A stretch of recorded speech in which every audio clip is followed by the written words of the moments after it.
Salut Marie, comblée de grâce, le Seigneur est avec vous. Vous êtes bénie entre toutes les femmes, et Jésus, votre enfant, est béni. Em nome do Pai, do Filho e do Espírito Santo. Amém.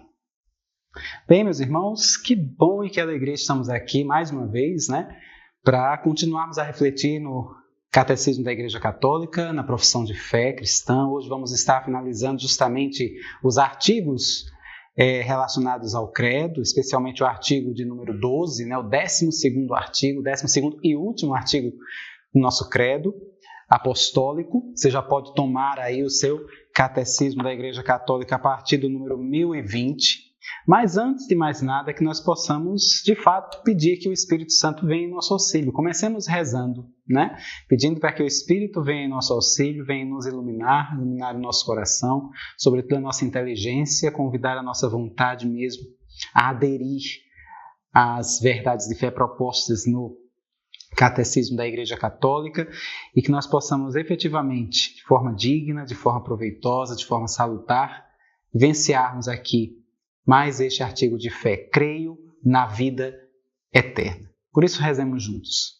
Vinde, Espírito Santo, enchei os corações dos vossos fiéis e acendei neles o fogo do vosso amor. Enviai, Senhor, o vosso Espírito e tudo será criado e renovareis a face da terra. Oremos.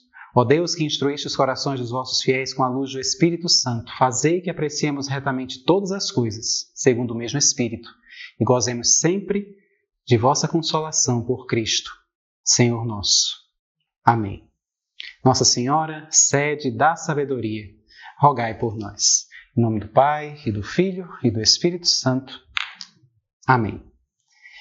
Bem, meus irmãos, finalizamos hoje, digamos assim, o Catecismo da Igreja, pelo menos esta primeira parte do Catecismo da Igreja Católica, que trata da profissão de fé, né? Nós estamos aqui justamente no número 1020, no último artigo, o artigo 12 do Catecismo, que vai tratar do creio na vida eterna. Se você bem se recorda, na aula passada já falávamos algo a respeito, né? Uma antecipação do que iríamos comentar hoje de forma mais aprofundada, se assim pudermos ir percebendo, né? Em que nós falávamos justamente na chamada remissão dos pecados, né? Em que nós percebemos justamente esta comunhão entre a igreja do céu, da terra, né? A chamada igreja peregrina, a igreja triunfante, né? Toda esta realidade, inclusive, até mesmo relacionada à comunhão dos santos, que nós também já começamos, já falamos, já meditamos sobre isto, sobre a remissão dos pecados.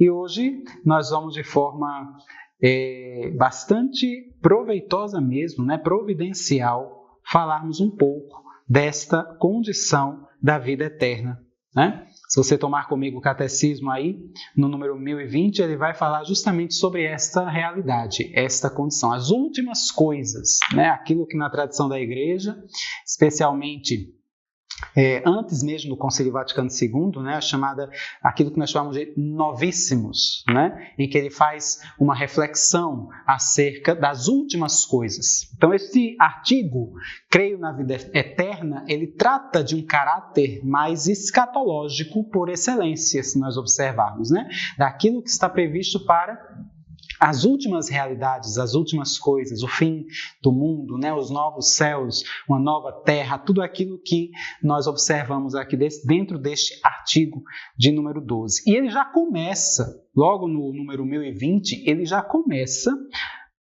digamos assim, perpetuando um pouco, né, aquilo que falávamos nas aulas anteriores sobre a realidade da morte, né? Ele fala justamente sobre esta condição e necessidade de encarar a morte com autenticidade, né, de forma autêntica, se assim pudermos perceber. Ele diz dessa forma: o cristão que une sua própria morte à de Jesus vê a morte como um caminhar ao seu encontro e uma entrada na vida eterna.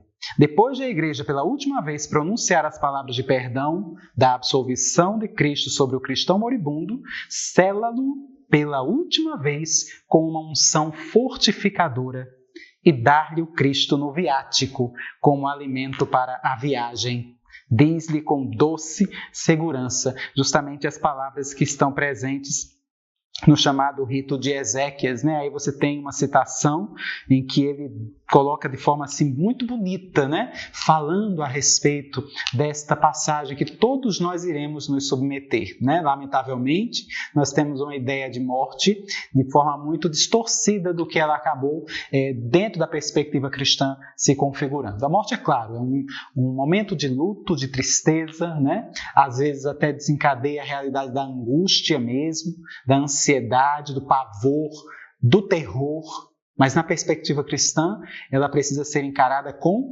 esperança, né? Não é o fim. Como já dizia também um rito antigo, a vida não é tirada, ela é transformada. Então não é o fim, se nós observarmos, dentro da perspectiva do cristão. Entende? Então, esta realidade que coloca-se aí nesta citação belíssima, que eu faço questão de ler aqui com vocês, desse rito de Ezequias, né? Em que ele coloca aí como se fosse um momento assim de preparação da encomendação da alma. Veja o que ele vai dizer. Leia junto comigo. Deixa este mundo, alma cristã, em nome do Pai Todo-Poderoso que te criou, em nome de Jesus Cristo, o Filho do Deus vivo que sofreu por ti, em nome do Espírito Santo que foi derramado em ti. Toma teu lugar hoje na paz e fixa tua morada com Deus na Santa Sião, com a Virgem Maria, a Mãe de Deus, com São José, os anjos e todos os santos de Deus. Volta para junto de teu Criador que te formou do pó da terra, que na hora em que tua alma sair de teu corpo, se apressem a teu encontro Maria, os anjos e todos os santos, que possas ver teu Redentor face a face. Veja a perspectiva com que, dentro desse rito de Ezequias, nós vamos encarando a morte. Encarando a morte com autenticidade, encarando a morte com verdade, podemos dizer, né? Com realidade, é uma condição de fato real, se nós pudermos evidenciar. E é um dos momentos mais importantes da vida. A morte é um dos momentos mais importantes da vida. Existem dois grandes momentos importantes na nossa vida. O hoje, o agora, o este momento e a hora da nossa morte, né? A hora da minha morte. São os dois grandes momentos. O hoje, porque realmente é o que está acontecendo no agora. O passado, o ontem, o futuro, o amanhã não existem, né? O passado não existe mais, o futuro não existe ainda, o que existe é apenas o hoje, né? Então nós precisamos compreender esta realidade se nós evidenciarmos dentro da perspectiva do tempo. Então, o hoje é de grande importância e tudo aquilo que eu faço hoje, que eu falo hoje, acaba também ganhando grande importância. E no momento da minha morte? O momento da minha morte também, o momento em que eu terei a minha vida selada eternamente. O meu destino eterno será selado por ocasião da minha morte. Então, não é à toa que na Ave Maria, nós já comentamos sobre isso, é clamado a Nossa Senhora mesmo na sua intercessão que ela rogue por nós no agora e na hora da nossa morte. Os dois grandes momentos da nossa vida. Então, possamos encarar a morte com esta franqueza, com esta realidade, com a autenticidade que o cristão realmente deve encarar. E não viver como se nunca fosse morrer, se nós formos observar, né? Preciso entender esta realidade, fazer um exame de consciência honesto, ter uma vida pautada, inclusive, no ato de pedir perdão sempre. Sempre buscar a realidade penitencial, se nós observarmos, né? Sempre trabalhar essa condição do pedir perdão, termos o hábito de pedir perdão ao Senhor pelas nossas faltas. Não é à toa que a igreja sabiamente nos recomenda ao final do dia, antes de dormir, um reto exame de consciência. Fazer um exame de consciência antes de dormir. Desde a liturgia das horas, nas suas completas, até mesmo as condições dos exercícios espirituais propostos por vários santos. Este exame de consciência é necessário ao longo da nossa jornada nesta terra, vamos dizer assim, nesta peregrinação. É preciso que tenhamos este hábito, o hábito de fazer o nosso exame de consciência, o hábito de reconhecer nossas faltas, o hábito de pedir perdão a Deus, mas sobretudo na realidade sacramental. Ter esta condição. Isto na visão escatológica, ganha uma grande importância. Esta realidade do ato de pedir perdão, do costume, do hábito de trabalhar esta condição, porque é bem difícil simular, dificilmente se consegue simular arrependimento, improvisar arrependimento na hora da morte, se nós especialmente não temos o hábito de pedir perdão, de estarmos arrependidos ao longo da nossa vida. Dificilmente isso acaba se projetando na própria hora da morte mesmo. Então há necessidade de nós entendermos esta condição, porque logo em seguida a morte, vai dizer a carta aos Hebreus, que é necessário que morramos uma única vez, uma só vez. E logo em seguida vem o juízo.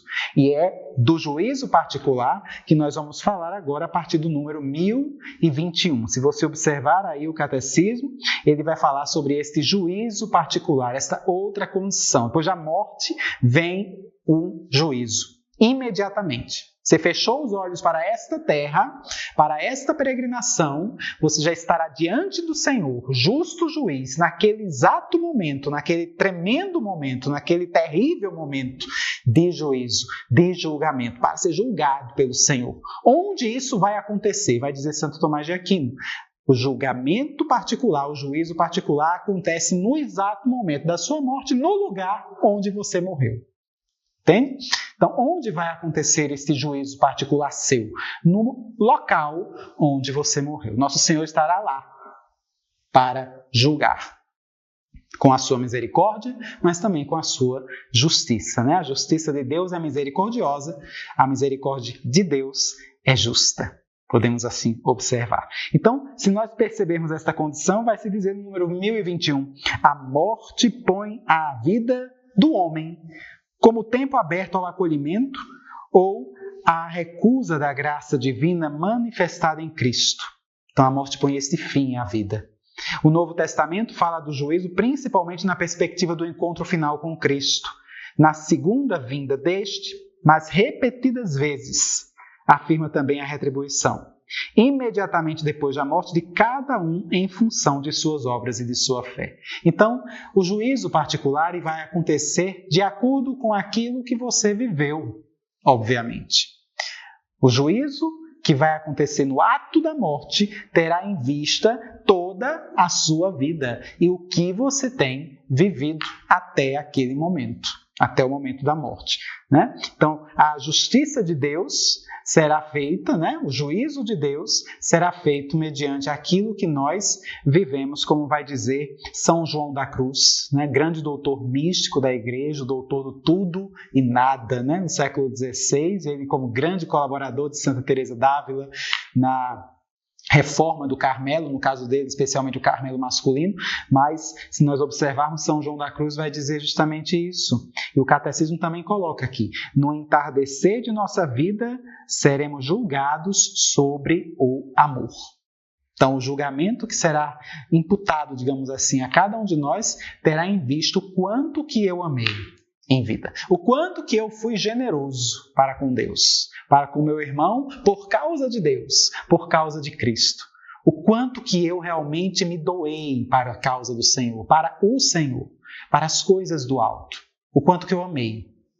No final das contas, o juízo particular terá em vista esta prerrogativa. Seremos julgados sobre o amor, sobre o tanto quanto eu amei nesta vida, nesta terra. Isto é muito importante observarmos esta realidade. Por isso, se nós percebermos aqui no número 1022, ele vai dizer: cada homem recebe em sua alma imortal a retribuição eterna a partir do momento da morte, num juízo particular que coloca sua vida em relação à vida de Cristo. O quanto que eu me configurei a Cristo Jesus na minha vida. É sobre esta perspectiva que eu serei julgado neste meu juízo particular. Seja por meio de uma purificação, se nós observarmos, seja para entrar de imediato na felicidade do céu.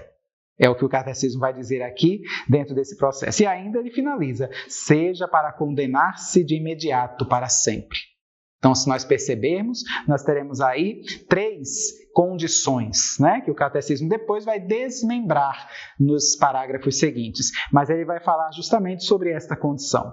Eu serei julgado e terei a minha vida sendo vista na perspectiva da vida de Cristo, seja por meio de uma purificação, se houver a necessidade de uma purificação, se houver condições de uma purificação, inclusive, não somente a necessidade, mas se houver condição de se purificar.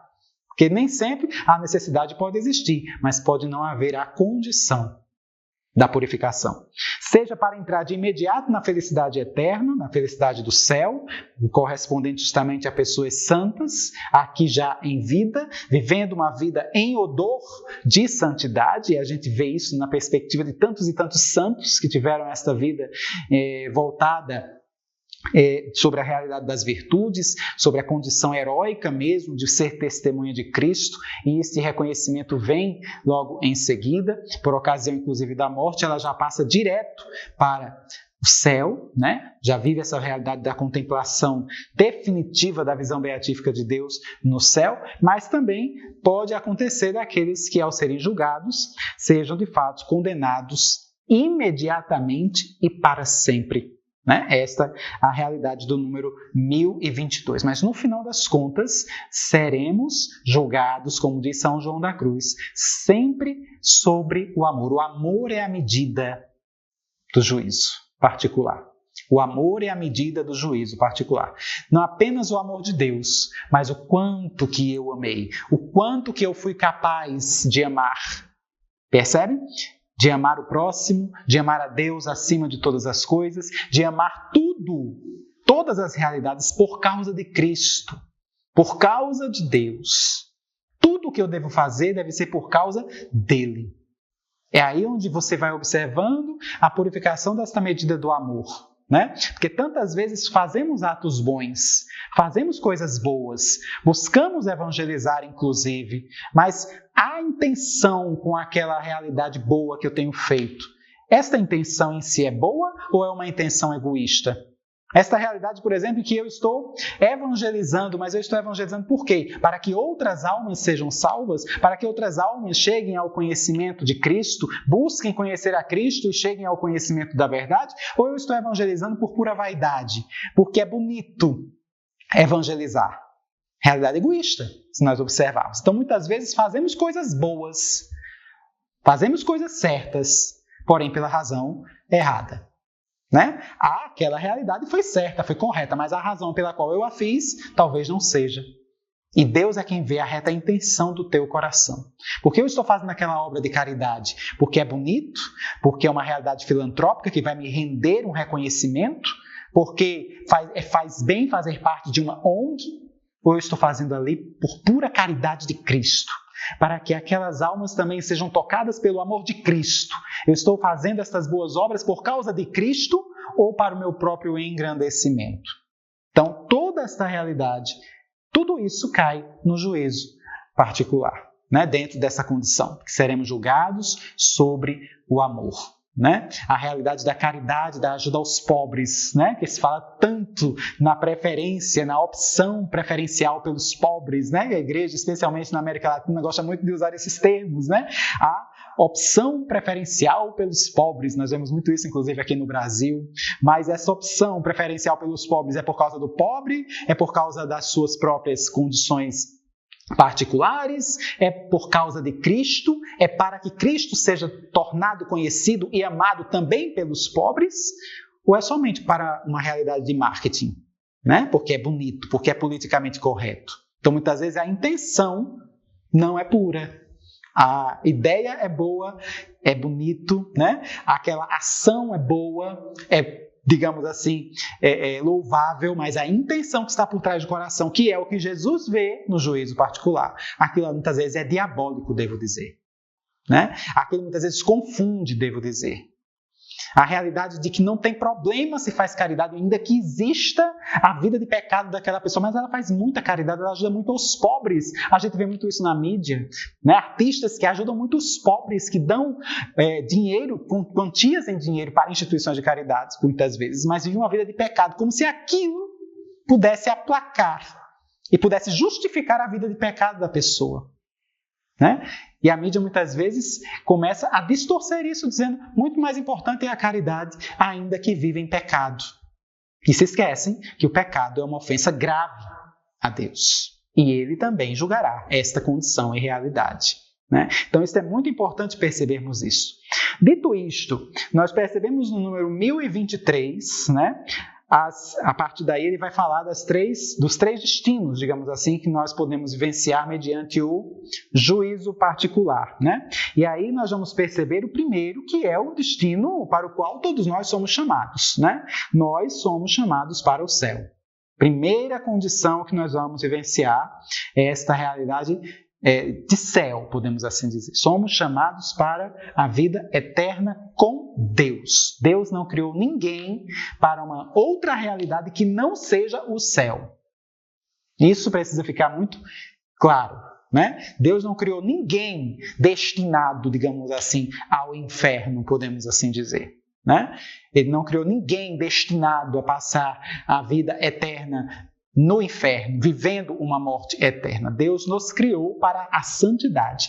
Deus nos criou para a sua glória. Deus nos criou para a intimidade com Ele, para vivermos na intimidade com Ele, na sua visão beatífica, para a felicidade eterna. Foi para isto que Ele nos criou. Se nós não chegamos a este propósito da parte de Deus, é por causa da nossa liberdade. Da liberdade que nós também apresentamos. Deus nos criou livres. E por causa da nossa liberdade, eu também posso. Na liberdade que Deus me deu, eu também posso optar livremente por rejeitá-lo, por recusá-lo. Eu sei que Ele pode curar, eu sei que Ele pode libertar, mas eu gosto mais da minha vida do jeito que ela está. Eu não quero saber dessa história de salvação. Eu não quero saber desta história de Jesus Cristo. Né? Então, livremente, conscientemente, deliberadamente, eu também recuso a misericórdia de Deus que está ali presente para me acolher, vamos dizer assim. Mas o meu coração fechado está. Por isso, o livro do Apocalipse, no capítulo 3, vai dizer: procuro abrigo nos corações. Eu procuro abrigo nos corações. Eu espero entrar. De porta em porta eu bato.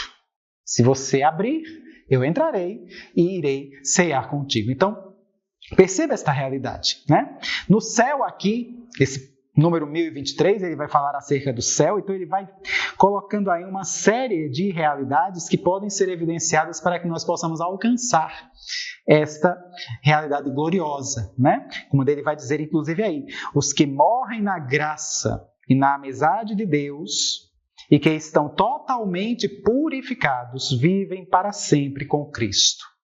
Aqueles que viveram uma vida heróica, vamos dizer assim, uma vida de virtudes, uma vida de conversão, inclusive. Nós tivemos inúmeros exemplos ao longo da história da igreja, de santos conhecidos mesmo, que passaram uma vida vivendo realidades até de pecado mesmo, né? Mas tiveram uma conversão sincera, uma conversão assim extraordinária muitas vezes, né? E se tornaram grandes santos, de grandes pecadores tornaram-se santos, inclusive nesta vida, nesse tempo, nesta realidade peregrina. E, consequentemente, morreram na graça de Deus, morreram numa amizade com Deus, morreram num estado de graça tal que constituía-se nele ali um estado de santidade, né? Um estado, podemos assim dizer, de estar de fato digno, pronto para estar no céu, configurado a Cristo. Aquilo que Jesus vai dizer no Evangelho: sede perfeitos como o vosso Pai Celeste é perfeito. Né? Esta realidade que nós precisamos observar. Estão totalmente purificados, se assim bem pudermos perceber. Viverão para sempre com Deus, dentro desta perspectiva. Então, a pessoa que está numa situação como essa e morre nesse estado de graça, nesse estado já de purificação, né? E por vezes até nesta certeza de já estar, tem tanta certeza que muitas vezes vai para o céu que está ansioso nesta realidade de morte, né? Ansioso por esta morte, para que possa estar efetivamente com Ele, com o Senhor. Aquilo que vai dizer São Paulo, né? Eu desejaria me desprender deste corpo para estar com Cristo, mas Ele ainda quer que eu permaneça mais um tempo aqui. Ou seja, São Paulo tinha tanta certeza de que quando se desprendesse, se desapegasse deste corpo, sua alma já estaria com Cristo, que ele desejava isso ardentemente. E tantos santos que vivenciaram essa experiência, de desejar de tal modo a morte corporal para poderem já estar com Cristo. Veja o exemplo de São Francisco de Assis no Cântico das Criaturas. Veja o exemplo de São João da Cruz desejando realmente morrer o quanto antes para estar com Deus. Veja o exemplo de Santa Teresa d'Ávila, que ela vai dizer: eu morro porque não morro, eu vivo sem viver em mim, né? Eu vivo já fora de mim desde que morro de amor, porque vivo no Senhor que me escolheu para si. Eu morro porque não morro. Estou morrendo porque não morro. Vivo sem viver em mim. Já quero me desapegar, me desprender. Esta certeza que os grandes santos tinham, inclusive, de já estarem com Deus por ocasião da morte, já se, tal como a noiva mesmo, preparada, pronta para estar com o seu amado nas suas núpcias, né? Aquilo que Santa Teresa viveu, Santa Clara de Assis viveu, tantos santos, né? Me refiro aqui aos mais conhecidos, mas inúmeros santos vivenciaram esta realidade e condição. Então, eis a realidade daquele que já parte direto para o céu. Esta alma já é uma alma santa nesta terra, né? E aí nós vamos percebendo ainda nesta citação, quando ele vai falar toda essa condição, inclusive citando até mesmo um documento do Papa Bento XII, falando a respeito desta realidade dogmática, um documento chamado Benedictus Deus. Ele vai falar justamente com a autoridade pontifícia, gozando inclusive dessa realidade do carisma da infalibilidade papal, né? Sobre esta condição da realidade do céu. Veja o que ele vai dizer. Com nossa autoridade apostólica definimos que, segundo a disposição geral de Deus, as almas de todos os santos mortos antes da paixão de Cristo, e aqui ele cita os santos do Antigo Testamento, se nós observarmos, todos aqueles santos que foram mortos antes da paixão de Cristo, estavam esperando um redentor, um libertador, vamos dizer assim, na chamada mansão dos mortos, né? Aquilo que podemos chamar do seio de Abraão, o Sheol, o Hades, né? A nomenclatura que era muito usada no Antigo Testamento. Estes santos aí, poderíamos citar aí os santos patriarcas, como Abraão, Isaac, Jacó, Santo Elias, né? Por exemplo, Moisés, se nós assim pudermos evidenciar os santos que viveram nesta terra antes da paixão de Cristo. E de todos os outros fiéis mortos depois de receberem o santo batismo de Cristo, nos quais não houve nada a purificar quando morreram, observe, não houve nada a purificar quando morreram, ou ainda, se houve ou há algo a purificar, quando depois de sua morte tiverem acabado de fazê-lo, ou seja, mesmo aqueles que tiveram algo a purificar após a morte, e após a morte terem ocorrido de fato a purificação, antes mesmo da ressurreição em seus corpos e do juízo geral, e isto desde a ascensão do Senhor e Salvador Jesus Cristo ao céu, estiveram, estão e estarão no céu, no reino dos céus e no paraíso celeste com Cristo, admitidos na sociedade dos santos anjos. Desde a paixão e a morte de nosso Senhor Jesus Cristo, viram e veem a essência divina com uma visão intuitiva e até face a face, sem a mediação de nenhuma criatura. Veja que maravilha, como é consoladora esta palavra, se nós evidenciarmos aqui do magistério da Igreja. Esta vida perfeita com a Santíssima Trindade, esta comunhão de vida e de amor com ela, com a Virgem Maria, os anjos e todos os bem-aventurados, é denominada céu. O céu. Né? É interessante observarmos que nessa definição que ele fala, ele não coloca o céu tal como um lugar, né? Se nós pudermos evidenciar aqui. Ele cita o céu como uma vida perfeita com a Santíssima Trindade, uma comunhão de vida e de amor com a Trindade, com a Virgem Maria, os anjos e todos os bem-aventurados. Esta condição denominamos céu. O céu é o fim último e a realização das aspirações mais profundas do homem. É quando o homem encontrará realmente o motivo da sua pregação, encontrará realmente a felicidade perfeita em Cristo Jesus. Se nós assim bem pudermos perceber toda esta constituição. Se pudermos notar o número 1025, ele vai dizer: viver no céu é viver com Cristo. Os eleitos vivem nele, mas lá conservam, ou melhor, lá encontram sua verdadeira identidade. É quando o homem efetivamente vai perceber o que é de fato ser homem. Ser homem no sentido de ser humano, né? Quando a humanidade verdadeiramente irá saber o que é ser humano, de forma a sua plena realização. Tende esta condição, é um verdadeiro sinal mesmo de estar em consonância com o Altíssimo. E é muito importante que nós observamos esta realidade, porque existe também, se nós notarmos, também existem até mesmo hierarquia dentro dessas realidades dos santos. Existem santos que são mais santos que outros, se assim pudermos notar. Né? Como diria o próprio Jesus mesmo no seu evangelho, ele vai dizer: na casa de meu pai existem muitas moradas. Alguns santos vão desenvolver justamente esta fala de nosso Senhor, no sentido de que vão dizer: existem moradas um pouco mais vistosas, mais bem elaboradas, moradas até maiores, né? E existirão moradas um pouco mais modestas, até nessa condição, entenda-se bem, nesta realidade do céu. Por quê? Porque existem aqueles que puderam abrir o seu coração, dilatar o seu coração para realidades de Deus, da parte de Deus, de forma muito mais evidentes do que aqueles que não conseguiram dilatar o seu coração de forma tão clara assim. Porque, veja bem, a graça de Deus, ela é derramada. Ela é derramada sobre nós. E é derramada com toda a sua potência sobre nós. Só que nós não somos seres infinitos. Nós não somos capazes, por exemplo, de abarcar toda a graça de Deus. Nós somos seres finitos. Então, veja bem, se nós pudermos fazer aqui uma analogia, peço que procurem me entender nesse sentido. Se nós pudéssemos fazer aqui uma analogia, veja o ladrão Dimas, né? Lá na cruz. Dimas, que estava já no final, já da sua vida lá na cruz, nos últimos instantes da sua vida, ele que passou uma vida errante, uma vida de pecados, de crimes, talvez os piores crimes, né? Alguns estudiosos vão falar até que em Dimas podem ser encontrados crimes dos mais horrendos, né? Ladrão, podemos assim dizer, um homem que vivia completamente entregue ao mal, mas na cruz, por uma graça extraordinária, ele reconhece, naquele monte de carne desfigurada que estava ali do seu lado, ele reconhece o Salvador. Ele reconhece Deus. Em Jesus, que estava desfigurado na cruz e não tinha mais nem aparência humana, como vai dizer Isaías 53, não tinha mais nem aparência humana e, no entanto, Dimas ali reconhece em Jesus o seu Salvador, ao ponto de dizer: Mestre, Senhor, lembra-te de mim quando tiveres entrado em teu reino. Nos últimos instantes da sua vida, Jesus naquele momento o salva, não resgata. Em verdade te digo, ainda hoje estarás comigo no paraíso. Ainda hoje estarás comigo no paraíso.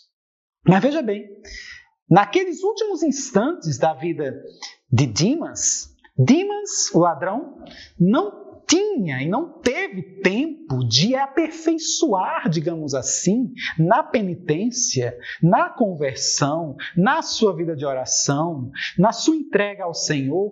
Ele não teve tempo de aperfeiçoar estas virtudes. Percebem? Diferente, por exemplo, de uma Santa Teresinha do Menino Jesus, por exemplo, né? Citando aqui uma santa, mas poderia citar qualquer outro, né? Mas uma Santa Teresinha que passou a sua vida dedicada a dilatar o seu coração na presença de Deus e está recebendo cada vez mais o amor de Deus e o seu coração se dilatava. Entende? Ou mesmo, podemos até colocar o outro extremo, a Virgem Maria, toda santa, toda, digamos assim, perfeita, né? Moldada segundo a graça de Deus. Toda a graça de Deus foi derramada sobre a Virgem Maria.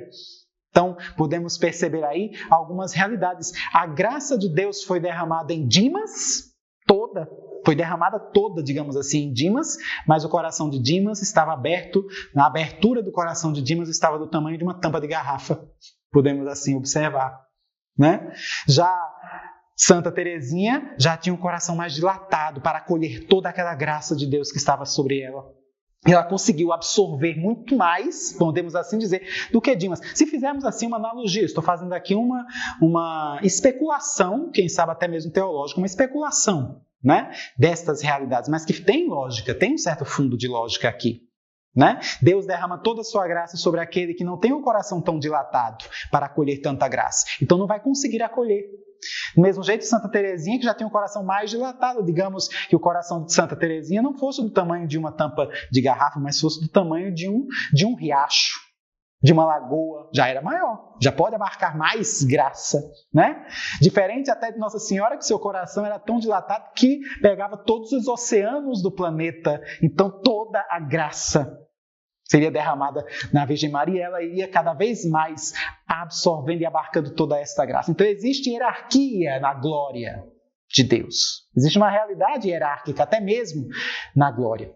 E é bonito quando São João da Cruz, ele vai falar muito piamente, se nós pudermos observar, falar muito piedosa, quando ele vai dizer justamente essa realidade, fazendo uma explicação, ou até mesmo uma análise destas realidades, ele vai dizer justamente isso, né? São João da Cruz vai falar desta forma: na casa do Pai existem moradas maiores, moradas menores, existem santos que são mais santos e outros que são menos santos nesse sentido. Existem aqueles que amaram mais a Deus e aqueles que amaram em menor medida, mas todos são igualmente felizes, porque cada um recebe a graça de Deus da forma como consegue abarcá-la, da forma como consegue recebê-la.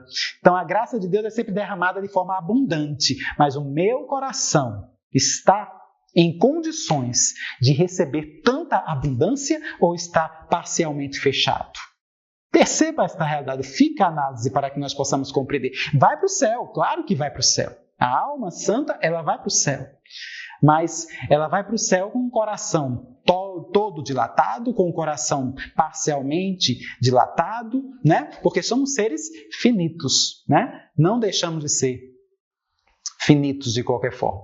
Entende? Então existe essa realidade que alguns santos da igreja vêm nos ajudar a meditar e a refletir. E não é para que nós fiquemos assim observando, especulando simplesmente essas realidades, mas é para que nós possamos buscar aqui nesta terra o fato de sermos generosos para com Deus. Porque eu estou me referindo aí à gradação hierárquica, por exemplo, dos santos, mas a nossa realidade não chega nem perto, muitas vezes, na vida dos santos, né? O nosso coração não está nem um pouco assim aberto, parecido mesmo com o de um ladrão como Dimas, que no fim da vida entregou sua alma ao Senhor e foi salvo na última hora, né? No último instante. Nosso coração muitas vezes nem se encontra aberto, nem se encontra fazendo esforço por dilatar-se. Isso é muito sério, porque a morte virá de qualquer forma para cada um de nós. Então é importante que possamos perceber isso, né? Tudo isso que nós meditamos aí, por ocasião do número 1026, 1027, ele fala um pouco a respeito desta comunhão bem-aventurada com os santos, né? Se assim pudermos perceber, com Deus, com os santos, com a igreja, se assim bem notarmos toda essa realidade. No número 1028 mesmo, ele vai dizer justamente esta condição: em razão de sua transcendência, Deus só poderá ser visto tal como é, quando ele mesmo abrir seu mistério à contemplação direta do homem e a capacitar para tanto. Esta contemplação de Deus em sua glória celeste é chamada pela igreja de visão beatífica. A capacidade que eu posso ter de contemplar a Deus face a face, por meio desta tal visão beatífica. E ele vai dizer ainda mais aqui, nesta citação, se assim bem pudermos percebendo, a citação atribuída aqui a São Cipriano, vai se dizer: qual não será a tua glória e tua felicidade, ser admitido a ver a Deus, ter a honra de participar das alegrias da salvação e da luz eterna na companhia de Cristo, Senhor teu Deus. Desfrutar no reino dos céus, na companhia dos justos, dos amigos de Deus, as alegrias da imortalidade adquirida. Na glória do céu, os bem-aventurados continuam a cumprir com alegria a vontade de Deus em relação aos outros homens e à criação inteira. Já reinam com Cristo, com Ele reinarão pelos séculos dos séculos. Então, notemos aí esta realidade e abordagem, né? Quando ele faz esta referência ao céu, que também vai fazer alusão ao chamado paraíso terrestre, né? Como ele muitas vezes na Sagrada Escritura mesmo vai se mencionar, o chamado paraíso terrestre, né? Ou jardim, se assim pudermos perceber. Uma outra constituição que nós precisamos notar aqui é no que diz respeito ao purgatório. a outra realidade, né? A chamada purificação final que o catecismo coloca aqui a partir do número 1030. Se você notar aqui, ele vai fazer menção, fazer referência ao purgatório nesse sentido. A pessoa morre na graça de Deus, e há aqui uma grande confusão, né? Especialmente no meio protestante, porque o meio protestante não crê no purgatório, não crê nesta realidade de purificação final, mas eles entendem que depois da morte aquele que tem Jesus, que aceitou Jesus mediante a fé, como se eles estivessem sendo cobertos por um manto e chegam ao céu de forma a estarem assim apresentáveis diante de Deus. Mas continuam com o coração impuro, continuam com o coração pecador. Ou seja, os protestantes, a começar pelo próprio Lutero mesmo, não acreditavam na santidade. Pelo contrário, Lutero se angustiava quando falava-se tanto nessas realidades de santidade e ele percebia que ele não conseguia avançar na sua própria vida espiritual. E daí, por não consegui-lo, ele começa a questionar se realmente era verdade esta constituição, né, de ser santo, de alcançar a perfeição, de alcançar a santidade nesse processo. Mas a igreja vai entender que o purgatório é uma necessidade. E você pode questionar, mas onde está na Bíblia a palavra purgatório, né? Para começo de conversa, devo dizer que essa pergunta não é uma pergunta católica, né? Porque onde está na Bíblia isso? Onde está na Bíblia aquilo? Isso não é próprio dos católicos. Nós cremos na igreja, devemos dizer. Não cremos necessariamente na Bíblia apenas como única fonte de fé.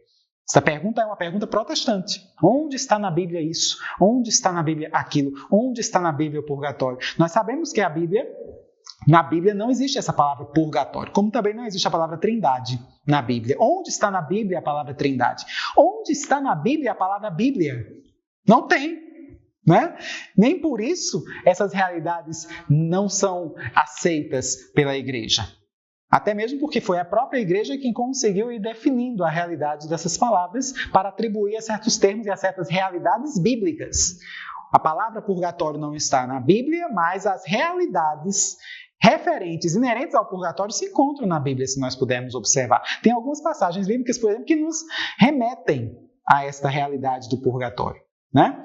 Ainda que a palavra em si não esteja presente, tenha sido constituída mais adiante. Mas a realidade do purgatório, nós percebemos que ela se constitui, ela existe na Sagrada Escritura. Mas você vê o que o número 1030 vai dizer.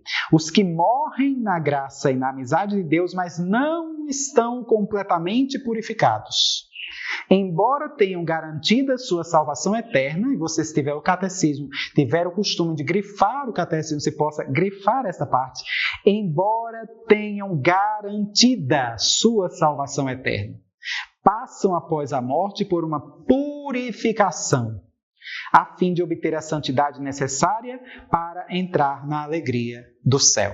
Ou seja, as almas que chegam ao purgatório, elas já são almas salvas. Existe uma diferença aqui entre salvação e santidade. Isso precisa ficar muito claro. Salvação e santidade. Eu tenho certeza, pela fé católica, pelo batismo, pelos sacramentos que eu recebo, que eu fui, digamos assim, apresento os méritos de nosso Senhor Jesus Cristo que foram mediante o batismo, né, imputados sobre mim para a minha salvação. Na confissão, onde eu vou me confessar, o sangue de Cristo me alcança, o sacrifício de Cristo me alcança dentro desse contexto, né, se nós observarmos essa condição. Aqui é a salvação, mas a santidade, né, a santificação. O meu coração, ele está ordenado para as coisas do alto, para as coisas de Deus, ou ele fica ordenado para as minhas paixões terrenas, para as minhas paixões carnais, para as minhas paixões baixas, para as faculdades mais baixas da minha alma?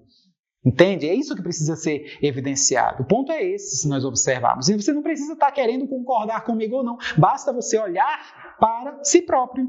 Olhe para a sua própria consciência. Olhe para dentro de você mesmo e veja se realmente seu coração é ordenado totalmente a Deus.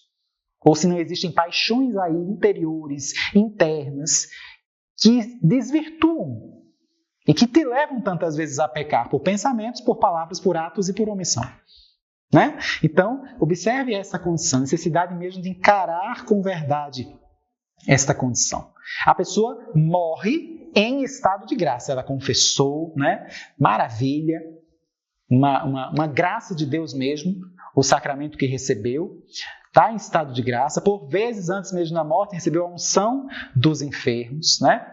Então recebeu o viático, no entanto, ainda mantém-se, apesar de estar em estado de graça, ela não vai para o inferno, obviamente, está em estado de graça, mas ela ainda contém paixões e contém realidades interiores assim, que aprendem, digamos assim, a realidades carnais. Não está pronta ainda para ir ao céu, para estar no céu, para vivenciar a felicidade eterna no céu.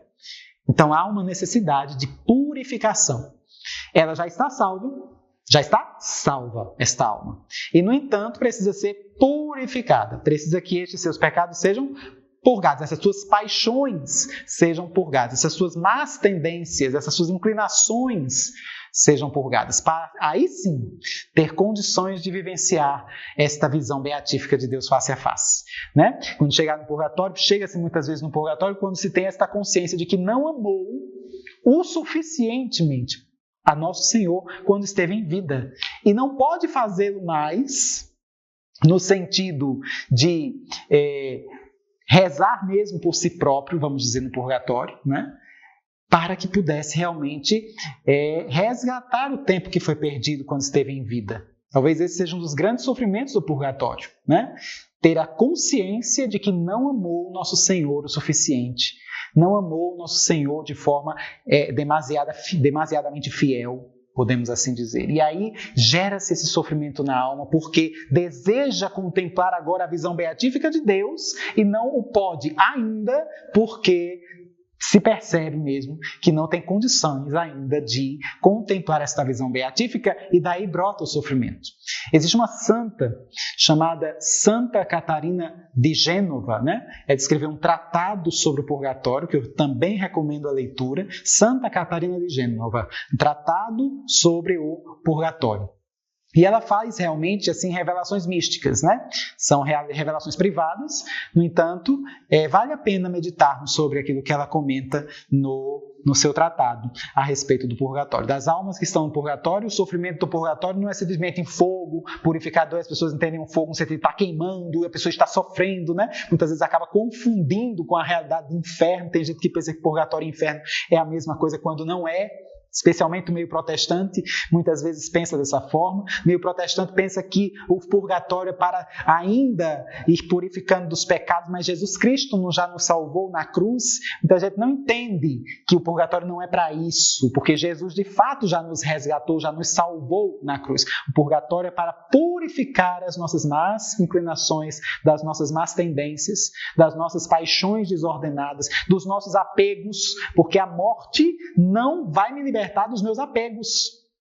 A morte, ela vai separar o meu corpo da minha alma. A minha alma é imortal. É na minha alma que se encontram muitas vezes raízes dos meus pecados, das minhas paixões. E é a minha alma quem vai se encontrar com o Senhor, com todos esses apegos.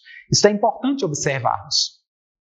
Imagine como se você estivesse diante de Jesus no juízo particular e Jesus viesse com todo o seu amor para te abraçar. Aquele Jesus que está lá no Apocalipse 1, né? Aquele Jesus glorioso, majestoso.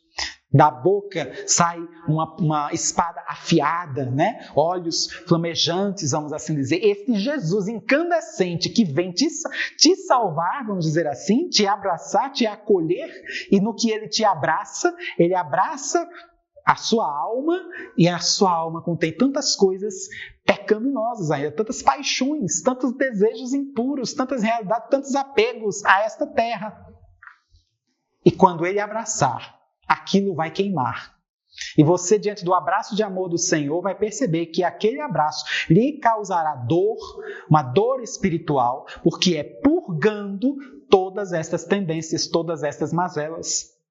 É aquilo que nós podemos evidenciar, inclusive, se nós notarmos, na primeira carta de São Paulo aos Coríntios. Você pode pegar comigo até mesmo a primeira carta aos Coríntios, ele vai falar um pouco a respeito desta condição e realidade. Lá no capítulo 3, nós podemos perceber algumas condições nesse sentido, especialmente quando ele fala aqui, a partir do versículo 9. Ele diz assim: nós somos operários com Deus. Vós, o campo de Deus, o edifício de Deus.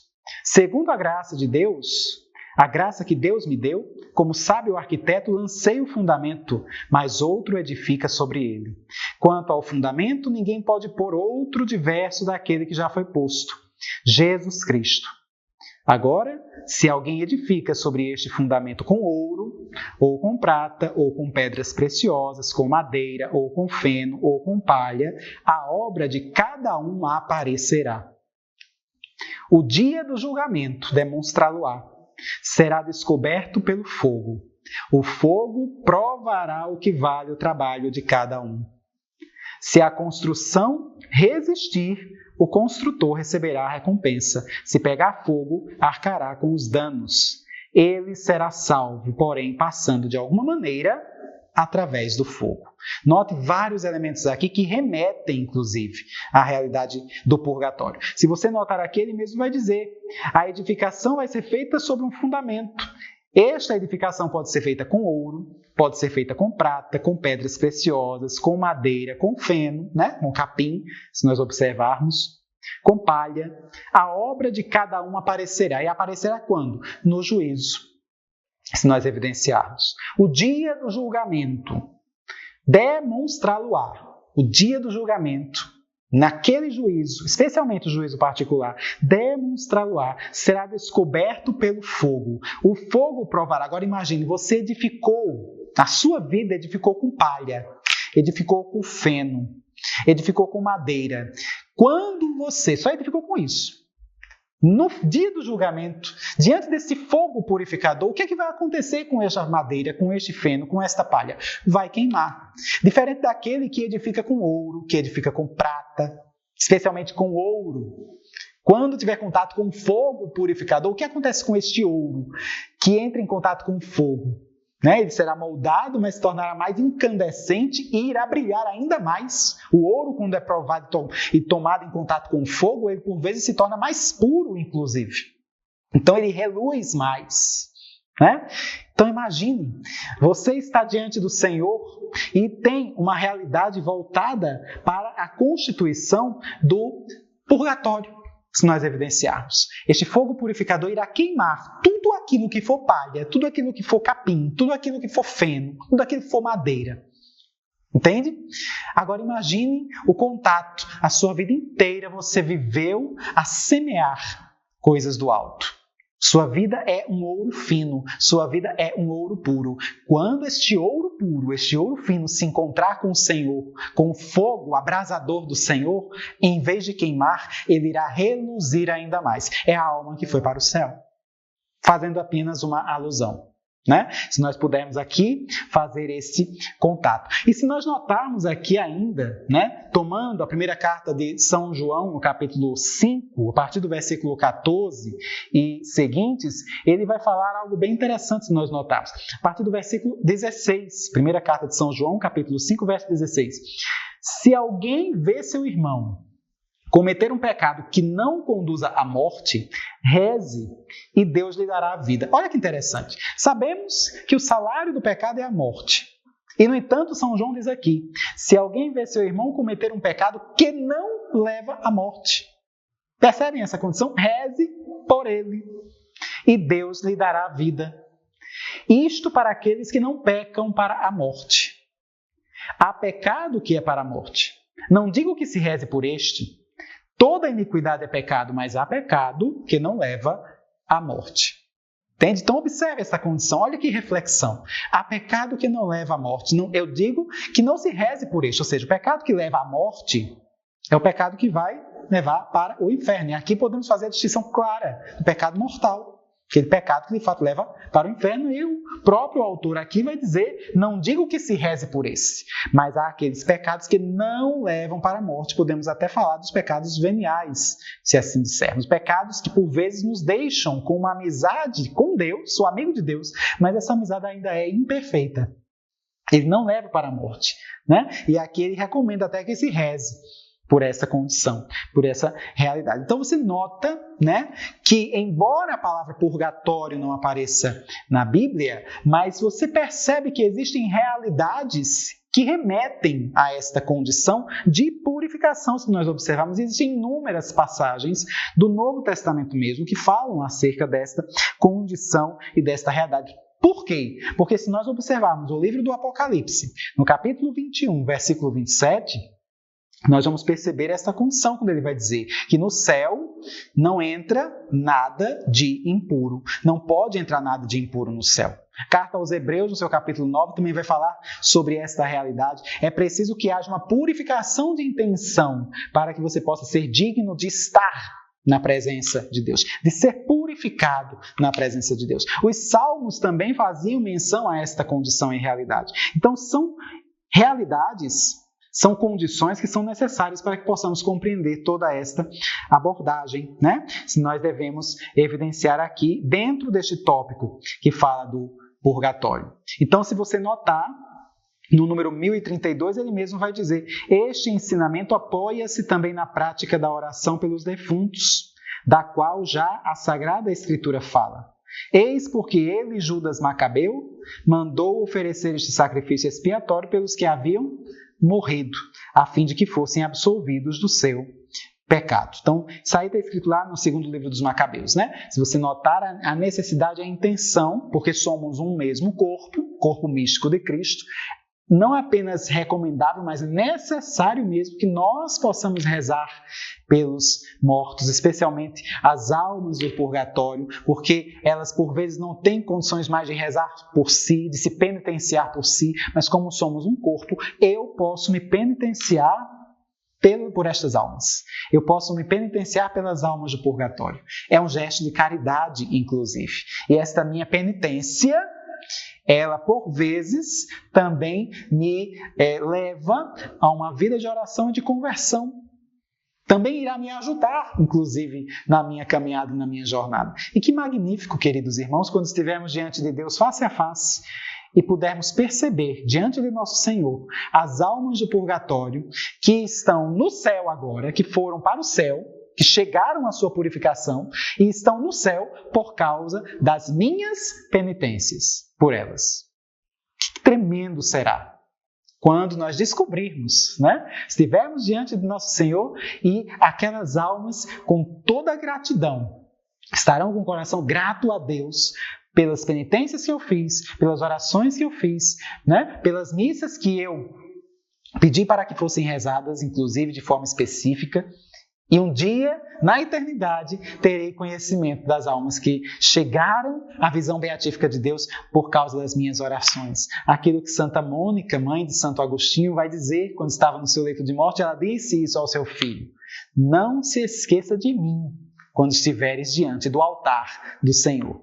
Ofereça o sacrifício, o santo sacrifício da missa também por mim, pela minha alma. Coloque o meu nome, como quem está dizendo, né? Coloque o meu nome ali diante do altar do Senhor. Não te esqueças, meu filho, de mim. Diz Santa Mônica ao seu filho Santo Agostinho, isso no século IV, quando da sua morte. Então nós vamos percebendo estas realidades aí.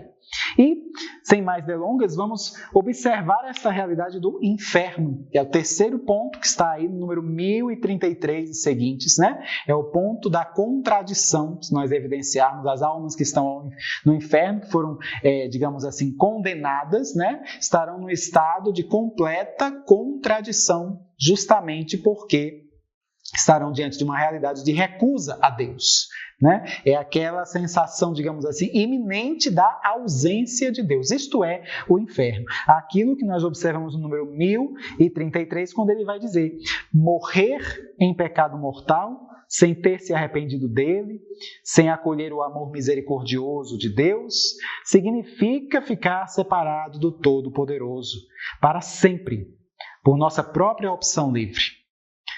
E é este estado de autoexclusão definitiva da comunhão com Deus e com os bem-aventurados que se designa com a palavra inferno. Então, o inferno dos condenados é justamente esta realidade. Ele existe por quê? Porque Deus, ele tem um déficit na sua misericórdia? Foi deficitário na sua misericórdia? De forma nenhuma. O inferno existe por causa da minha liberdade.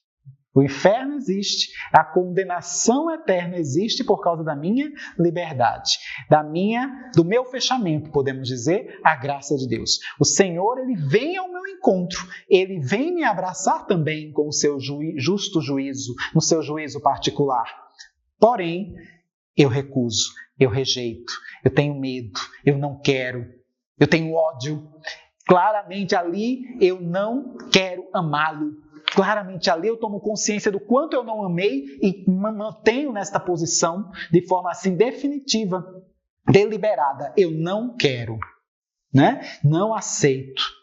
E isso não é uma realidade somente de consciência. A consciência também se manifesta por meio dos atos. O estado de pecado mortal é justamente tudo isso. O estado de pecado mortal e manter-se em pecado mortal de forma deliberada, consciente, definitiva por vezes, é estar dizendo, eu não quero. Eu não quero o seu perdão, eu não quero a sua misericórdia, eu não quero, Senhor, eu rejeito estar em estado de pecado mortal e estar ali deliberadamente em estado de pecado mortal é estar voltado somente para si. Voltado somente para si, para o seu egoísmo, ensimesmado, se assim pudermos perceber em si mesmo. Então nós notamos esta condição do inferno, né? E você tem aí uma série de textos que estão falando acerca disso. O homem moderno, se nós notarmos, ele não está nem aí para essa realidade de inferno, pelo contrário, inclusive dentro da própria igreja nós vemos isso. Sacerdotes, por vezes, falando que o inferno não existe, que não tem necessidade de ter medo de algo que não existe, ou seja, negando até mesmo um dogma de fé, né? Uma realidade de fé pronunciada, inclusive, vamos dizer, no Concílio de Trento, um grande concílio de grande importância na história da igreja. Então você percebe que, por vezes, se faz uma propaganda falsa acerca desta realidade, quando de fato existe, quando de fato é necessário lutarmos para que nós não caiamos mesmo nesta condição do inferno, naquilo que chamamos de Geena, né? Como diz aí o número 1034, o fogo que não se apaga. Muita gente diz que Jesus ele é amor puro. Como ele vai destinar uma pessoa ao inferno se ele é puro amor? Mas é justamente porque ele é puro amor mesmo que aquela alma condenada irá para o inferno. Aquela alma rejeita nosso Senhor Jesus Cristo com todas as suas forças. Ela será, por acaso, condenada a estar na presença de Deus por toda a eternidade? Na presença daquele que ela rejeita? Que a própria alma rejeita? Por toda a eternidade? Então, por amor mesmo, aquela alma ficará desprovida de Deus. Se nós entendermos bem essa perspectiva, né? Se nós notarmos esta condição. E um detalhe, nosso Senhor Jesus Cristo, se você observar o Novo Testamento, basta pegar os evangelhos. Nosso Senhor Jesus Cristo fala muito mais das realidades do inferno do que do próprio céu, se nós pudermos notar, né? Esta condição que nós percebemos aí no Novo Testamento, especialmente nos Evangelhos, se nós notarmos esta constituição. Por isso, o número 1035 vai dizer: o ensinamento da igreja afirma a existência e a eternidade do inferno. As almas dos que morrem em estado de pecado mortal descem imediatamente após a morte aos infernos, onde sofrem as penas eternas do inferno, o fogo eterno. A pena principal do inferno consiste na separação eterna de Deus, o único em quem o homem pode ter a vida e a felicidade para as quais foi criado e às quais aspira. Ora, o homem foi criado para a eterna felicidade com Deus e, no entanto, ele vive a contradição de estar no inferno, num estado, vamos dizer assim, de completa desordem, completa contradição, porque não foi para isto que aquele homem foi criado. Entende esta condição? Então, podemos notar esta realidade. Tudo isso nós percebemos ao longo destas realidades, desses parágrafos aí, atribuídos ao inferno, se nós assim pudermos ir notando. Uma alma que morre em pecado mortal, ela, de forma ordinária, né?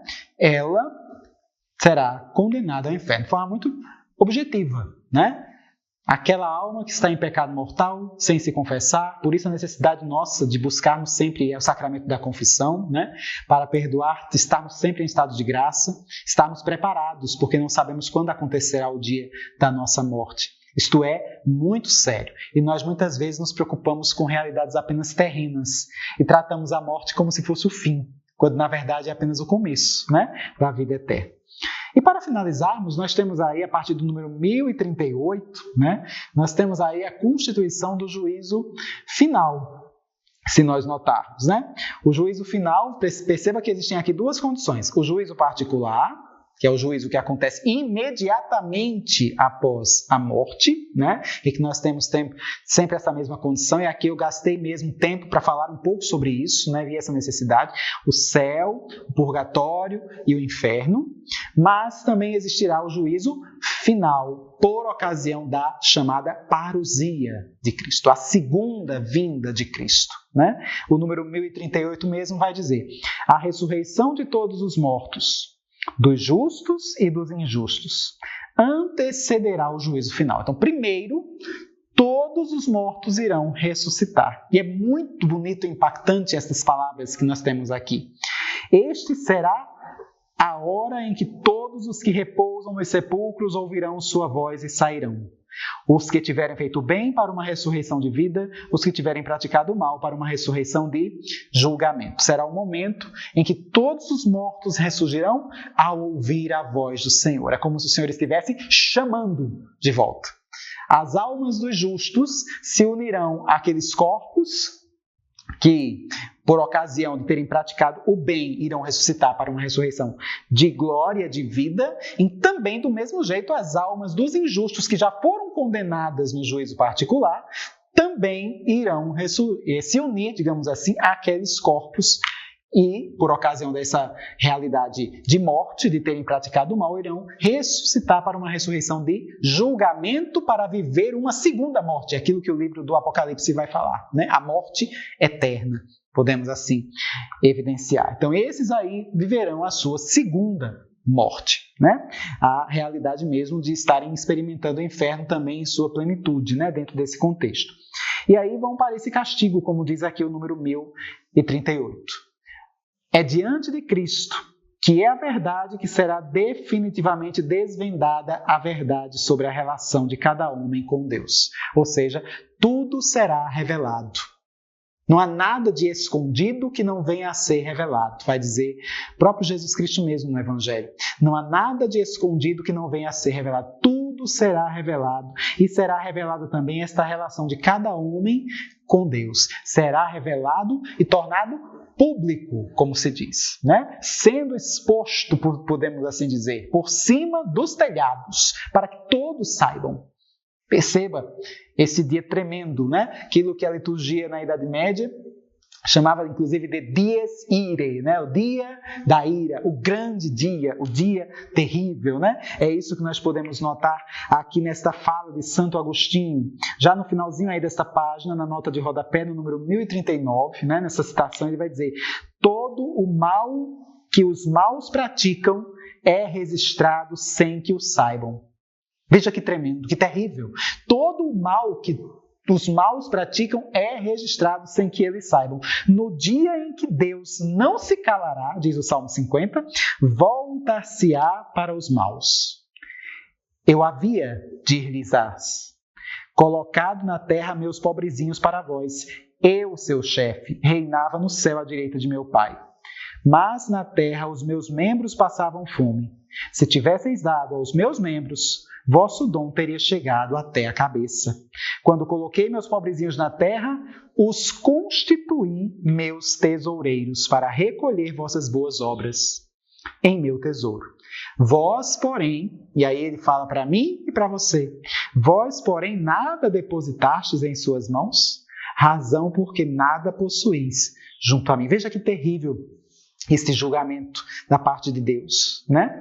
Por ocasião da segunda vinda de Cristo, o juízo final vai acontecer justamente por ocasião desta vinda gloriosa e que somente o Pai conhece, se assim bem pudermos observar, como diz o número 1040, né? E não é para que tenhamos medo do juízo final, obviamente, é para que sejamos vigilantes. né? Precisamos ser vigilantes. E precisamos ter esperança, vai dizer o número 1041 aqui do Catecismo.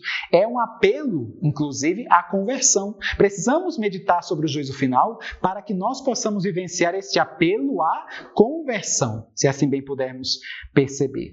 Né? A mensagem do juízo final é apelo à conversão, enquanto Deus ainda dá aos homens o tempo favorável, o tempo da salvação. O tempo da salvação que é este tempo. O tempo favorável. O juízo final inspira o santo temor de Deus, compromete com a justiça do reino de Deus, anuncia a bem-aventurada esperança. Perceba que alegria, podemos meditar sobre estas realidades, né? E por ocasião deste juízo final, em que, a esta altura, e por isso é importante que nós entendamos isto, nós que estamos vivos, como diz a primeira carta de São Paulo aos Tessalonicenses, no capítulo 5, nós que estamos vivos, nós não estamos em vantagem em relação àqueles que morreram. Por ocasião da segunda vinda de Cristo, os mortos ressuscitarão primeiro, vai dizer a Sagrada Escritura lá em Tessalonicenses, a primeira carta, né? Capítulo 5, você pode conferir. Os mortos ressuscitarão primeiro. E depois nós, os vivos, seremos levados para junto de Cristo. Então nós precisaremos estar em vigilância, né? Dá aquela impressão, vamos assim dizer, por ocasião da segunda vinda de Cristo, que nós temos que já estar prontos. Não vai haver purgatório naquele último dia. Purgatório, inclusive, a esta altura, já deve estar se esvaziando, porque o purgatório é uma realidade que não será eterna. Ele irá acabar quando a última alma de lá sair. Ele é um estado temporário. Nós não fomos criados para passar a eternidade no purgatório. Fomos criados para passar a eternidade no céu. Então, o purgatório, que é uma antessala, digamos assim, para o céu, quem está no purgatório, nem se preocupe, vai para o céu de alguma forma. Não vai sair para outro canto. Vai ter que sair e só para o céu. Só existe uma porta de saída no purgatório e é para o céu. Muitas pessoas imaginam, até católicos, achando que ele pode ir para o inferno. Não. A predisposição, a possibilidade de ir para o inferno está nesta vida, antes da morte. Depois da morte, se eu estou no purgatório, eu já estou salvo. Eu terei condições de estar no céu. Um dia, né? Um dia sairei do purgatório. Né? Vai dizer Nossa Senhora em Fátima, quando falava para um dos pastorinhos, eles perguntavam sobre os seus parentes, sobre os seus amigos, né? Nossa Senhora diz, não, ele vai sair do purgatório, está no purgatório, mas vai sair de lá. E fulana, vai sair de lá também? Vai. Ela está lá no purgatório, mas só vai sair no fim dos tempos. Nossa Senhora revelando para os pastorinhos. Mas vai sair, porque o purgatório é algo, digamos assim, que terá um fim. É uma realidade temporária de purificação. E nós todos, salvos, encontraremos Deus face a face na glória eterna. Então é importante entendermos isto. E ao mesmo tempo que nós notamos isto, existe o último novíssimo que o catecismo aqui vai colocar, que é a realidade dos novos céus, de uma nova terra, se nós evidenciarmos aqui dentro desse contexto, a partir do número 1042. Há uma possibilidade de um novo céu, de uma nova terra, naquilo que o catecismo também vai chamar, e a Sagrada Escritura também vai dizer, a Jerusalém celeste, né? Se nós notarmos aqui, quando ele diz o número 1042, então a igreja será consumada na glória celeste quando chegar o tempo da restauração de todas as coisas. E com o gênero humano também, o mundo todo, que está intimamente ligado ao homem e por meio dele, atinge sua finalidade. Encontrará sua restauração definitiva em Cristo. Então, a igreja ensina que a criação também passará por um processo de transformação. Né? Em que nós teremos um novo céu, uma nova terra, as realidades criadas todas recapituladas, consumadas, atingirão sua plenitude também em Cristo Jesus, se assim nós pudermos perceber. O número 1043 retrata justamente esta realidade. Esta renovação misteriosa que há de transformar a humanidade e o mundo, a Sagrada Escritura chama de céus novos e terra nova. Será a realização definitiva do projeto de Deus de reunir sob um só chefe, Cristo, todas as coisas, as que estão no céu e as que estão na terra. Por isso, como diria inclusive Santo Irineu de Lyon, ele também vai falar um pouco a esse respeito, ele diz, pois a criação em expectativa anseia pela revelação dos filhos de Deus. na esperança de ela também ser libertada da escravidão da corrupção, se assim bem pudermos perceber. Pois sabemos que a criação inteira geme e sofre as dores de parto até o presente. Então você nota esse desejo, né? A própria criação mesmo anseia por toda esta realidade também consumada na glorificação em Cristo ressuscitado, participando da glorificação e da consumação do Cristo crucificado. E para irmos caminhando para o fim, nós temos aí o número 1049. Nós vamos notar aqui, inclusive, que ele diz assim: contudo, a expectativa de uma terra nova, longe de atenuar, deve impulsionar em vós a solicitude pelo aprimoramento desta terra. Nela cresce o corpo da nova família humana, que já pode apresentar algum esboço do novo século. Por isso, ainda que o progresso terrestre se deva distinguir cuidadosamente do aumento do reino de Cristo, ele é de grande interesse para o reino de Deus, na medida em que pode contribuir para melhor organizar a sociedade humana. Você pode ir notando toda esta abordagem, condição mesmo desta consumação da glória de Deus, né? Inclusive na própria criação. E para finalizarmos este credo, você tem aí essa parte que fala do resumo, né? Um belo resumo, inclusive, que cita várias e várias passagens aqui, inclusive da Sagrada Escritura, sobre tudo aquilo que mencionamos há pouco, né? Dentro desse contexto, inclusive no que se refere também à oração pelas almas de purgatório, né? Tal como São Paulo mesmo vai fazer a Timóteo, quando ele se refere a Onesíforo, né? Ele vai se referir, conversando, mandando a carta a Timóteo, ele fala que está orando por Onesíforo que tinha morrido. Então, o próprio São Paulo mesmo faz uma oração por um defunto, por um morto, né? Se nós observarmos, você vê algumas referências aqui no resumo.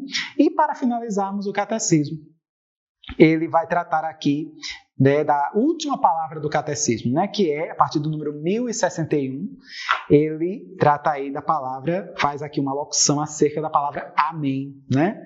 Finalmente finalizando tudo aquilo que nós estudamos acerca do nosso credo, né? Que de fato se trata de uma palavra hebraica, né? Que não foi traduzida inclusive nem para o latim, né? Muito menos para o português, continuou utilizando esta mesma palavra amém. Quando pronunciamos amém, né, ao final do credo, tem toda uma realidade assim voltada para uma solidez, para uma consistência, para uma realidade que não passa, para uma realidade assim, que assim seja, né? Uma realidade sólida. Eu creio em tudo aquilo que eu disse. É isso que nós vamos observar aí a partir do número 1061, quando ele diz que encontra justamente esta palavra com muita evidência e frequência no Novo Testamento, né? E ao longo das expressões oracionais da igreja. Em hebraico, esta palavra é ligada à mesma raiz da palavra crer. Esta raiz exprime a solidez, a confiabilidade, a fidelidade. Assim compreendemos por que o amém pode ser dito da fidelidade de Deus para conosco e de nossa confiança nele. E ainda por cima, vai-se dizer que o amém final do credo retoma e confirma, portanto, as suas duas primeiras palavras. Eu creio. Eu creio em tudo aquilo que eu professei ao longo deste credo. E para finalizarmos, o número 1065, né? O próprio Jesus Cristo é o amém, como que a consumação, está escrito lá em Apocalipse 3,14, né? Ele é o amém definitivo do amor do Pai por nós. Toda esta solidez, toda esta confiabilidade se concentra em Cristo Jesus, que ama de forma perfeita o Pai e também é correspondido neste amor, né? Do Pai para com o Filho, do Filho para com o Pai, e desta relação nós temos o Espírito, que é o próprio amor, né? Dentro desta analogia, desta constituição da Trindade.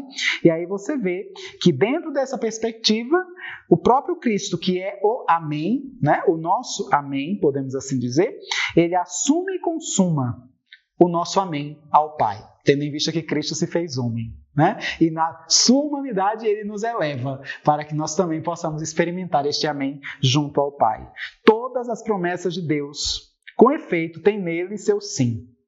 Por isso, é por ele que dizemos amém a Deus, para a glória de Deus. E é por isso também que na Santa Missa, na doxologia final, né, ao término da oração eucarística, você vê aquele belíssimo momento em que o sacerdote eleva a patena com o pão consagrado, o cálice com o vinho consagrado. Corpo e sangue de Cristo são elevados ao Pai, para que, por Cristo, com Cristo e em Cristo, a vós, Deus Pai, Todo-Poderoso, na unidade do Espírito Santo, toda a honra e toda a glória, agora e para sempre.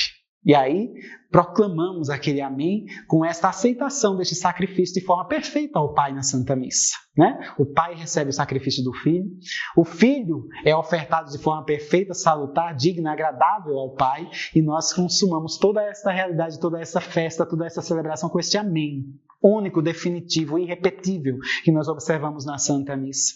Então nós possamos realmente mencionar esta realidade e valorizar cada uma dessas palavras do credo que nós acabamos de estudar. Muito bem, queridos irmãos, com isso nós finalizamos esta primeira parte aqui do catecismo, que está relacionada ao credo, né, apostólico, com todos os seus artigos, inclusive passeando um pouco pela nossa fé, pela fé católica, naquilo que nós cremos, né, podemos perceber esta condição. E nós ainda teremos algumas aulas onde iremos tratar um pouco, tendo em vista a relação e a necessidade de observarmos alguns aspectos da história da Igreja no que diz respeito aos concílios, né, com o desenvolvimento orgânico da nossa fé, né, da Igreja dentro desse contexto, dos dogmas, inclusive que vão sendo trabalhados amadurecidos inclusive ao longo dos concílios. Nós vamos nos dedicar nas próximas aulas a alguns, digamos assim, tópicos relacionados a algumas realidades dos concílios para entendermos um pouco como é que os dogmas católicos, dentro desse aspecto mesmo da teologia dogmática, vão sendo amadurecidos ao longo da história dos concílios. Então vamos nos dedicar um pouco com relação aos concílios nas próximas aulas. Para isso, nós já estou aqui dando alguma prévia do que nós iremos estudar, mas já possamos pedir que Deus nos conceda esta graça de estarmos perseverantes e de podermos ainda manter mesmo firmes e confiantes no nosso estudo, para que nós possamos, de forma digna, de forma proveitosa, efetiva mesmo, né, colocarmos afeito mesmo, né? Levarmos a prática daquilo que nós estamos meditando e estudando aqui. Que não fique somente aqui, né? Mas que seja também algo a se multiplicar para tantos quantos vocês também precisarem catequizar. Rezemos juntos esta Ave Maria e peçamos que Nossa Senhora, Mãe da Sabedoria, sede da sabedoria, interceda por cada um de nós. Ave Maria, cheia de graça, o Senhor é convosco. Bendita sois vós entre as mulheres e bendito é o fruto do vosso ventre, Jesus. Santa Maria, Mãe de Deus, rogai por nós, pecadores, agora e na hora de nossa morte. Amém. Em nome do Pai, e do Filho, e do Espírito Santo. Amém. Sainte Marie, Mère de Dieu, priez pour nous, pauvres pécheurs, maintenant et à l'heure de notre mort. Amen.